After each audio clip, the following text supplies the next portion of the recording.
Good morning, entrepreneurs and builders. Welcome to the Breaking Business Podcast, where we don't just talk marketing and entrepreneurship, we dissect it, we challenge it, we extract those golden nuggets that you can actually use every single day. Business is in your blood, and I'm here to make it boil. I'm your host, Dr. Wood. Now let's break it down and build something great. Today, I wanted to explore the question in this video, do managers even need to be experts in what their team does? This is a very interesting question. Everybody has a view that, maybe they should be an expert, maybe they shouldn't. I think there's a lot of caveats to that.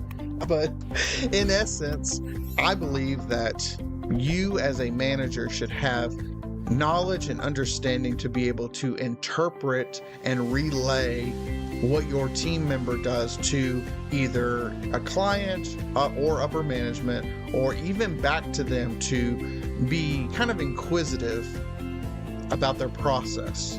Because let's say your employee spouts out a lot of jargon and you don't understand any of it.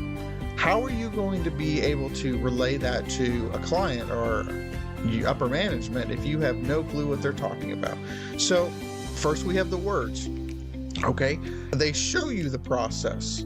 You still don't understand anything. It comes back to the lack of understanding is going to be a hindrance in how you improve the process of your team, how you improve the project, how you interact overall with upper management or the outer clients. So if we do establish that, yes, you need to be an expert to some degree, well, what degree really is that? Can I get away with, I don't know, being able to say the right thing to, I guess, appease upper management? Well, the answer to that's no. You shouldn't just be that, because eventually you're going to get stuck. You're going to be set with a team that can't really look at you for leadership or guidance because you don't understand what you're talking about.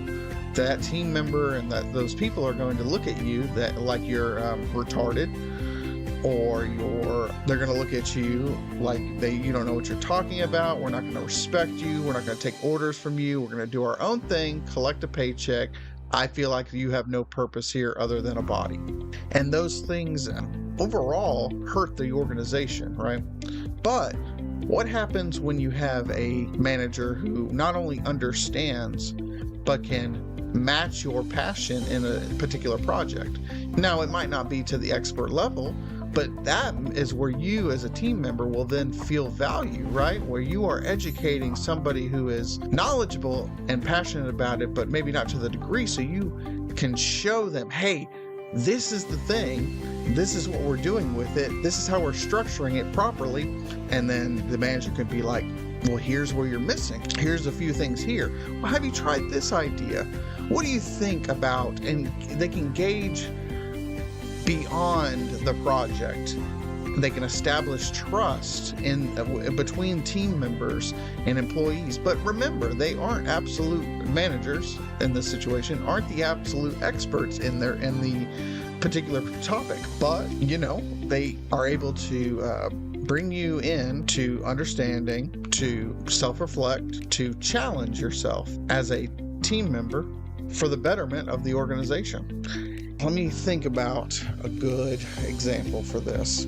Maybe a PowerPoint project would be a good example. So a manager doesn't really need to be an expert on PowerPoint. You are the expert on PowerPoint. You design all these slides to do everything which way. But a manager comes in and he looks at things that you aren't able to and is instructing you, hey, I want you to redesign this slide to create this animation transition from here to here. I know this is all arbitrary and abstract, but it's essentially taking the other perspective or a non-focused perspective on design, interest, how it resonates with the wider audience, which in this case would be the clients or the upper management. All this is going to do is make your team look better. Or it's going to establish the trust. It's going to establish the authority. You don't need to be the absolute expert on any one thing as a team leader. Let's say percentage-wise, let's say you're 70%. You know enough to pass, but not enough to be the top.